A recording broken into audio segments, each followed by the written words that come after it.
Hey guys, welcome along to another episode of Inside the Circuit, the show that brings you all the latest news and insights from the world of Roborace, tech and auto. My name's Matt Roberts. I'm really happy to be back in the hot seat, and it is a hot seat once again, another scorching summer's day here in the UK, so apologies about the light that's streaming in through the window here, but we have to make the most of any sunshine we get here in Britain. It's such a rare thing. Great to be back, and as ever, we always love to hear from you guys too, so if you've got any questions at all, because there's always something new to be learned about Roborace and tech on Inside the Circuit. If you have any questions, send them into @Roborace on Instagram or Twitter, or leave them in the comment section below, and we'll always aim to get back to you as soon as we can, or at least somebody who knows what they're talking about will. Before we get started today, though, we always like to check in with those of you who might not know exactly what Roborace is. If you just stumbled across it, you're wondering what on earth's going on already. Well, quite simply, it's the world's first fully autonomous all-electric racing series, incredibly fast and clever race cars with no drivers on board. You're not too late to the party either. We're over halfway through season beta right now, which is the last chance for our teams to fine-tune their AI drivers before season 1 gets started and the racing gets underway for real later this year. Our next round of live racing is actually coming up. Mission 5 is on the way very soon, with the cars set to hit the track once again at the Las Vegas Motor Speedway later in July. In the meantime, though, here's a quick look at what we have coming up on Inside the Circuit this week.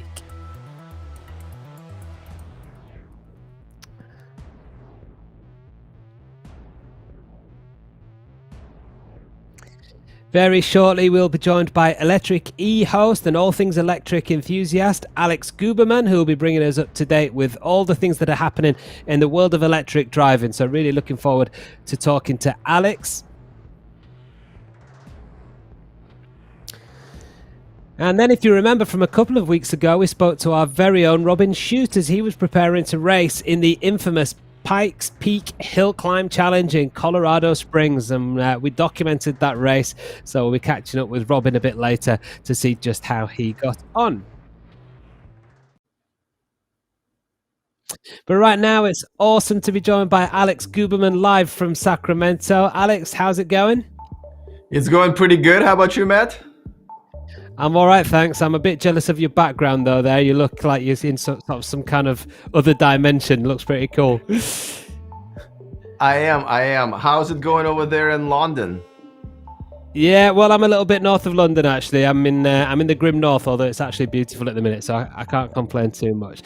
Now, Alex, just introduce yourself, if you don't mind, and tell us a little bit about your background and how you got into this mad world of all things electric. Yeah, so somehow at the age of 44, I became a YouTuber, a professional YouTuber. I don't know how that happened really, but I host my own channel called E4Electric, where I kind of talk about electric car news. I review some of the electric cars I come across, mainly prototypes and pre-production. So it's something that used to be my hobby. And the way I got into it is, I was one of the first people to buy the Tesla Model S back in 2012, when everybody thought it was quite a stupid thing to do. But I thought that was the future, and I created a little online hangout at first on Facebook, and then I started my YouTube channel, and the whole thing took off. So here I am talking to you. Well, I'm really glad that you are, Alex. I'm really glad you went on that journey, because I'm fascinated to know a little bit more about the electric world, and to just dive a little bit into autonomous driving, which is what we're all about here at Roborace. And I wanted to bring our audience up to date with some of the things that happen in this space, especially what you're working in. You mentioned Tesla there, Alex. There's a new manufacturer in the field, isn't there? Relatively new anyway, Lucid Motors. They've yet to launch their first car, but I believe they've got 10,000 reservations already. Can you tell us a bit more about this? Yeah, so that's the big news this week. They just crossed 10,000 reservations. Now, if you looked at a Cybertruck with over 1 million reservations, or even the new F-150 with over 100,000, you would think it's not a big deal. But don't forget, they're a new manufacturer. The car costs way into $100,000, and they're charging anywhere from $300 to $1,000 for a reservation, not $100 like everybody else. So 10,000 reservations is a lot. Now, Lucid is very much brand new company, but they're the only ones who are set to beat Tesla in something that no one was ever to beat them before, which is range. Their new car, the Dream Edition of Air, will have over 500 miles, where Tesla caps out at, around 400 plus right now. Now, first, they do have to go in production, right? This car doesn't technically exist yet. And this is also because Tesla has canceled the Plaid Plus version of the new refreshed Model S. Now, of course, the concern is that, Lucid has delayed their production by about a year, which is, even, thinking about COVID restrictions and so, it is a bit concerning. And they're going public next month, so we're going to find out much more whether or not this is a dream or this is a reality in the next few months. Okay, so when you say delayed by a year, what was the original launch date for this car? At the end of last year, and okay. Everybody has delayed their production by at least a month or 2 or 3 because of COVID, but a year, that's a little concerning. What about the prototype, Alex? And I believe you've test driven a few prototypes before, and obviously you've driven Teslas for a long time. Have you been able to actually drive this one? Well, that's another weird thing. Usually the journalists get to drive, a prototype or a concept, or at least a pre-production car, especially this close to the production. But no one, I don't know of any journalist who was able to actually drive one. There are very few who were able to ride in it. I'm not one of them, but nobody drove one. And so that raises some questions as well. Okay. Well, in the meantime, then let's be optimistic, and we could talk about this car a little bit more, even though it only exists on paper or on a computer screen, I guess. Ambitious range, 503 miles. First of all, is this a contender, do you think, for Tesla in the long term? And on the range of it as well, that you already mentioned there, Alex, what's the kind of recharge time on these? So yes, it's actually quite, it definitely is going to compete with Tesla, but not as a brand, but with the Tesla Model S, their kind of flagship sedan, which they're almost abandoned recently. Elon Musk said that they're kind of, making them for sort of nostalgic reasons, or whatever word he used. So it will definitely compete with the Tesla Model S. And like you mentioned, the charging rate is actually the top one in the industry, 350 kilowatts. They're kind of going to share that crown with Ioniq 5 and Kia EV6 when they come out later this year. And so you can charge this car, 20 to 80% in about, under 20 minutes, which is, quite fast for an electric car. Yeah, that is fast. And I guess it depends where you're charging it up as well. I was chatting to my cousin. He's got a Tesla, and he went on holiday in the UK, which we all have to do right now. And not everywhere is ready for this. I think he went on holiday, plugged his car in, and by the time his holiday was finished, it was just about ready for him to go home. Well, I'm sorry to hear that everyone's forced to have a holiday over there. I really feel for you guys. But yeah, listen, here's the thing. Whenever a new technology comes out, it needs to be better in every single way than the old technology. And the only one thing that electric cars are still not better than gas cars is in terms of how long does it take to refuel the car, right? So even the fastest times with all of this new tech coming out is still, 20, 25 minutes. This is why I am a huge fan of battery swap technology. There's a company in China called NIO that has battery swap stations all over the place. There's a company in San Francisco called Ample that I just visited recently, and they're trying to kind of incorporate their technology into Uber cars and maybe actually have it as an option with some manufacturers. I love it because you come in, you swap the battery just as fast as you would refuel your gas car. Not only it is fast, but also you can choose a different size of a battery. If you're going on a road trip, you can have a bigger battery. But if you're just driving around a tiny little place like Sacramento and you only need like 50 miles, which it really is true here, you go with a smaller battery. So we'll see if it will catch up as NIO expands to Europe this year. But that's the technology that I like. Yeah, and so simple as well. It's not like that's something crazy out of this world kind of technology. That's something I can relate to that. All right, so we mentioned Tesla just then, Alex, and you mentioned Elon Musk as well. He's been in the news as well, hasn't he, this week with a new venture? Tell us a bit about that.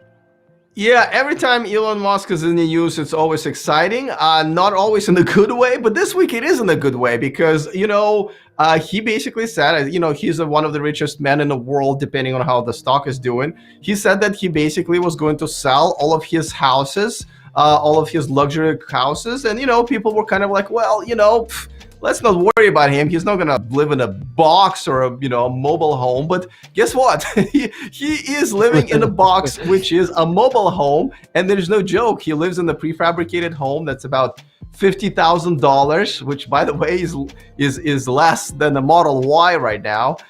And he lives there in Texas. And I do have to say, it looks better than my home. And I have a single family home here in Sacramento. But apparently he just lives in that tiny little thing. I'm sure he doesn't spend that much time there, and he doesn't have to date because he already has a girlfriend. But I find it, actually, I got to tell you, I think it's pretty cool that he lives in a tiny home. Yeah, he's putting his money where his mouth is, isn't he? He's actually backing it up. Yeah, absolutely. Not just telling everyone else how to live. Yeah, absolutely. Got to give him props for that. Yeah, fair play to him. All right. Here's one for you then, Alex. I'm fascinated by the world of electric vehicles. I've not owned one myself yet. I did just buy a new diesel recently. I probably shouldn't tell you that. But this is something that I think me and loads more people now are starting to look at, right? So you've got to drive some of the best electric cars out there. Which is in your opinion, is the best one, and which is the one that's most going to appeal, to a modest budget, let's say, to an everyday kind of family guy. There's a little bit of commuting like myself. What's the best option out there? Well, my opinion is a little biased right now because I just bought myself a brand new all-electric car, which I absolutely love. It's the Volkswagen ID.4. It's available here in the US and in Europe. I really think it's the best electric car right now for the money you're going to pay. Here in the United States, after the incentives, you can have it for about 30,000 American dollars. I've been driving it for a while. It's got some features that only luxury cars have, and here it comes with 3 years of unlimited fast charging. We have it with Electrify America. It's kind of like Ionity over there in Europe. And, it's got some features it doesn't really need to have, like, an actual massager for both front passengers. So I really love it. A lot of my Tesla fanboys, viewers, really hate it. But, it is actually a true great alternative to Teslas, which we haven't had in a while. And what about a seven-seater one that can pull a caravan? That's what I need as well, Alex. That's the other big problem, right? Yeah, it is. And, the ID.4 is not it, but, there's a Ford F-150 that's coming out, and there's a Rivian that's coming out this summer. And Cybertruck, as weird as it looks, it's going to be able to do all of that. Seven-seater, it's a tough one. Of course, the Model Y and the Model X, they do come as a seven-seater car, so you can pick those. And we're still in the early stages of this kind of, I call it the electric car revolution, right? We're just starting to get a really exciting and also affordable electric cars on the market besides Tesla this year and next. So give it another couple of years, and I think almost everybody will have a pretty decent choice of an electric car they like. Okay. What about the Audi e-tron, Alex? Can you tell me a little bit about the e-tron? Well, so Audi e-tron SUV is actually been outselling a Tesla Model Y, I guess its competitor in Europe. I absolutely love it, especially because you guys have those digital mirrors. But what you're looking at right now is the e-tron GT, which is coming out this year. This is actually me driving a prototype in Los Angeles a few years ago when it was unveiled. As you can see, we have a police escort there, which was kind of cool because I thought that the only way you get a police escort here in the US, you're either a president or a prisoner, right? So I was quite excited to do that. I've also driven a couple of other pretty cool prototypes. One was for the Mercedes EQS, and another one for now unfortunately bankrupt Byton, but I really, really like that car. That was the car I was going to get before I knew there would be the ID.4. So the future is very near for the electric cars to be mainstream, and I'm really excited about it. How about Roborace, Alex? What have you made of it? What's the kind of buzz that's being created within, your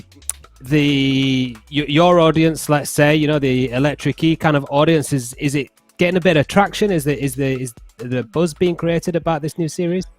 It will be once I start talking about it, because I recently found out about it, and I love it for kind of two reasons. I mean, first of all, electric technology, even in racing now, is just better, right? Obviously with Tesla leading the way, but there's also Pininfarina and Rimac over there in Europe beating all of the sort of legacy manufacturers like Ferraris and Lamborghinis.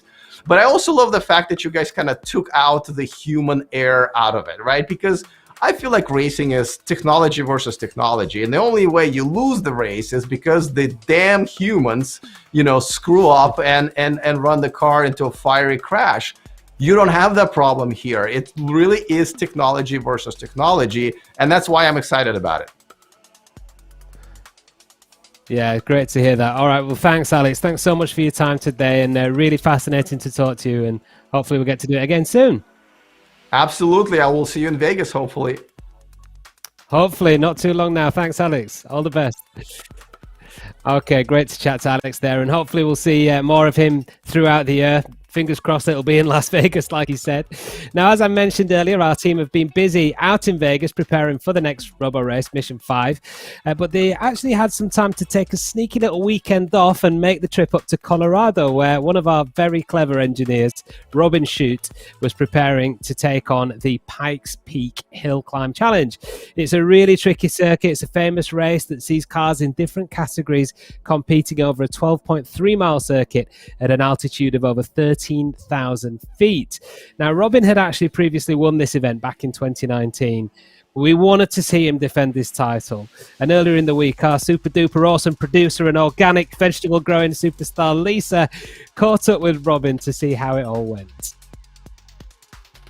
Robin, firstly, thank you so much for joining us again on the show. It's great to have you back on Inside the Circuit. Last time we spoke, you were in California, but where are you today? Because it's a bit of a different background.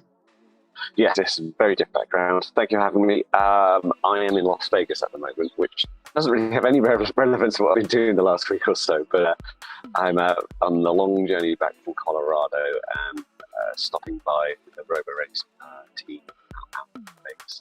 But you are fresh from the Pikes Peak Hill Climb Challenge. Got it all in there. So first things first, I guess, a huge congratulations, because you went out there and you won it.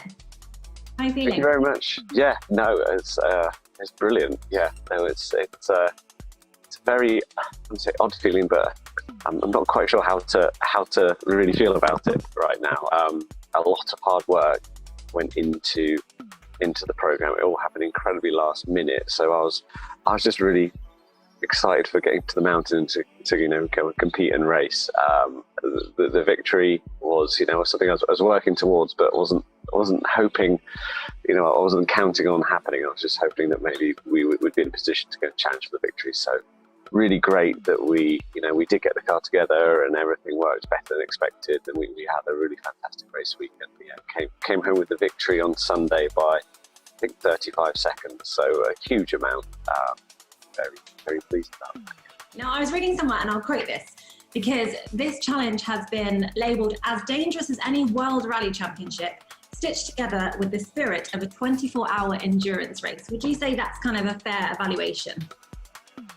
Yeah, I think so. Yeah, it's definitely, yeah, the hill itself is like the rally stage. I think it's a little bit more extreme than that, because it's really fast. If you look at my average speed for the race, 94 mile an hour, and you go and look at all the tight hairpin bends and things like that that punctuate the mountain, it's pretty extreme. So it's like the most extreme form of a rally stage you can think of.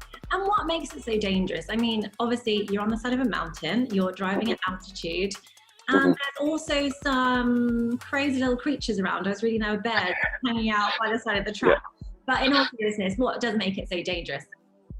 I think it's a combination of things. When you go to the mountain, it's immediately apparent what's dangerous, and it's the exposure of the mountain. There are very few barriers on the mountain. There's no tire walls or anything like that. This is an open road, and then the altitude itself is just an extra element. As humans, we need oxygen to basically run our brains and make good choices. And when you're driving something as physical as this, in an altitude that's maybe 30-40% less oxygen, you start to struggle to perform like you would at sea level. So there's lots of things going against you, making this challenge even bigger, which I love. It's highly exciting. And just on the bears, I mean, I have to ask you, because I've worked on races where we've seen, beavers and groundhogs and birds, but I've never seen bears. Did you see any? Yeah, we had as actually guests of our team. They turned up from trees behind our pit. We turned up in the morning. We were trying to park up, and somebody said we couldn't go there. We were like, no, yes, we can. We're here to race. Like, no, there are bears there. Oh, okay. And they were maybe 10 meters behind where we were pitted, the car, and they just stayed there all day, just hanging out in the tree. What did it mean for you, the team, to win this event? I think it's always a hard one to describe in words, but for me, it's the journey towards going a second hill record, and I think this is a really important key step in that journey, and again, I think it holds legitimizes what we're doing as a team, that we really are contenders to go and do that. We're kind of improving year on year, making the car faster and faster. We're showing that we were able to go and potentially get there. So I think that's really great. And then from the other side of things, are just people sort of understanding who we are as a team and what we're about. We do things a little differently. On first impressions, some people might think of us as not taking it as seriously as we should, but actually it's a team of really talented individuals, and we like to enjoy what we do as we do it. So people are seeing that this is the way we work, and it's actually to our benefit, and it's cool just to succeed with your friends. And as for you right now, is it back to the day job, I guess? Yeah, it is. Yeah, back to my work computer now and catching up with emails, as I was hoping to stay on top of some bits and pieces, but I didn't at all in the last week. So it's getting back to the normal day job, being an engineer, which I love. Yeah, it's good. Well, great. Well, Robin, thank you so much, and congratulations once again. Everyone at Roborace was buzzing when we saw the result last week, so congratulations, and thank you so much for taking the time to chat with us today. Brilliant. Thank you for listening. Yeah, really appreciate all your support. We'll talk soon. Thanks, Robin. He's one of our own. Great to see Robin doing so well. Congratulations to him, following in the tracks of the likes of Andretti and Loeb, some great names who've won Pikes Peak over the years. Brilliant stuff. And as he said, Robin is back to the day job now, as Roborace season beta continues very soon out at the Las Vegas Motor Speedway, and we really can't wait for this one. You can catch all the action live on July the 14th and 15th on the Roborace Twitch channel, and before that we'll be back next week, July the 8th, for a very special Mission 5 preview, where we'll be talking to all 6 teams ahead of the event. So really looking forward to that one. In the meantime, as always, please stay connected. You can always get in touch with us on this Roborace Twitch channel, on Instagram and on Twitter, and we're always happy to respond to you guys' questions. So let us know what you thought about this week's show and the chats with Alex and Robin. Keep it all coming. I hope you enjoyed the show today, and I'm really looking forward to seeing you back here next week. I'll be here for that one. So we'll see you then. Bye for now.